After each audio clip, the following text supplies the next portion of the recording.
প্রাথমিকে নিয়োগ দুর্নীতিকাণ্ডে ইডির মামলায় মঙ্গলবার Arpita Mukhopadhyay, Kuntal Ghosh, slips and bounce company সহ মোট ৪৭ জনের বিরুদ্ধে চার্জ গঠন করল আদালত। এদিন চার্জ গঠন প্রক্রিয়া শুরুতেই একে একে কি অভিযোগ রয়েছে পড়ে শোনান বিচারক। প্রাথমিক স্কুলের ভর্তিতে দুর্নীতি হয়েছে, যাতে পার্থ, মানিক, সুজয়, অয়নের বিভিন্ন ভূমিকা রয়েছে বলে জানান বিচারক। অপরাধ করে টাকা বা সম্পত্তি উপার্জন করেছেন এবং সেই উপার্জন বেআইনি লেনদেনে ব্যবহার করা হয়েছে। যদিও দুর্নীতির সব দায় নিজের ঘাড় থেকে ঝেড়ে ফেলতে চেয়েছিলেন অর্পিতা মুখোপাধ্যায়।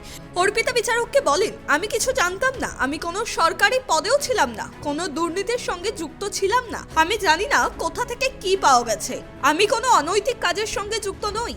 কুন্তল ঘোষ বিচারককে বলেন, চরণ দাস জেলে গিয়েছিল, সে গান গাইতো, বিজেপি সরকারের বঞ্চনা নিয়ে মুখ খুলেছি বলে কেন্দ্রীয় তদন্তকারী সংস্থা দিয়ে রাজনৈতিক প্রতিহিংসার জন্য এই কাজ করছে, আমি নির্দোষ।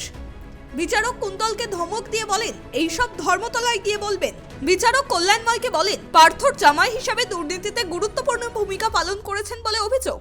দুর্নীতির টাকা ব্যবহার করেছেন, পার্থর থেকে 15 কোটি টাকা নিয়েছিলেন, সেই টাকা দিয়ে জমি কিনে স্কুল করেছেন, অপরাধ করে টাকা বা সম্পত্তি উপার্জন করেছেন, সেই উপার্জন অপরাধের সঙ্গে যুক্ত নয় এমন দেখানোর চেষ্টা করেছেন, আপনার বিরুদ্ধে চার্জ গঠন করা হলো। কল্যাণময়ও নিজেকে নির্দোষ বলে দাবি করেন।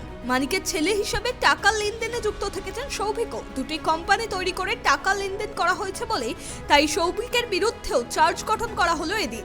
বিচারক শতরূপাকে বলেন, মানিক অবৈধভাবে টাকা আপনার নামের ব্যাংক অ্যাকাউন্ট ব্যবহার করে রেখে দিয়েছিলেন এবং টাকা লেনদেনও করা হয়েছে, এই বিষয়ে আপনি মানিককে সাহায্য করেছেন।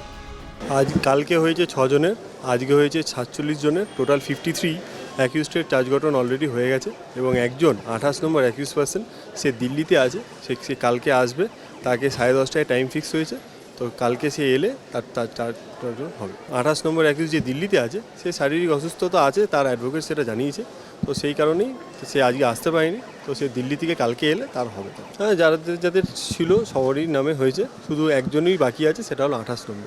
সুপ্রিম কোর্টের নির্দেশ অনুযায়ী 2 থেকে 3 জন ভালনারেবল উইটনেসের একটা তালিকা চেয়েছেন, তো সেইটা ইডিকে বলেছে যে আজকে দুটোর মধ্যে ওনাদেরকে জানাতে হবে যে কারা ভালনারেবল, সেটা 2 থেকে 3 জনের উইটনেসের একটা লিস্ট জমা দিতে বলেছে।